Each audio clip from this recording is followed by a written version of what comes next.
அது சரி, ஜான்சி கல்யாணத்துக்கு அப்புறம் என்ன பண்ண போகிறேன்? என்ன பண்ண போறேன்னா? இல்லை, எங்கே இருக்க போகிறேன்னு கேட்டேன். வீட்ல தான். இந்த பாரு, நம்பி நம்ம தம்பி இந்த வீட்டுக்கு மருமகன் ஆனதுக்கப்புறம் அவங்க கூட இங்கேயே இருக்க போறியா? இது அந்த 3 பொண்ணுங்க வீடு. கல்யாணத்துக்கு அப்புறமும் நீ இங்கே தங்குறத விரும்புவாங்கன்னு நினைக்கிறியா? அண்ணே, என் பொண்ணுங்க அந்த மாதிரி நினைக்க மாட்டாங்கண்ணே. இந்த காலத்து பிள்ளைகளை நம்ப முடியாதுமா. என் புள்ள சிவாவோட நிலைமை என்ன தெரியுமா?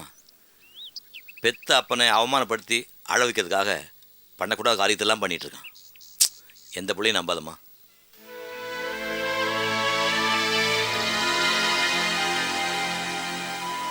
என்ன அன்வர் பார்க்குறேன்?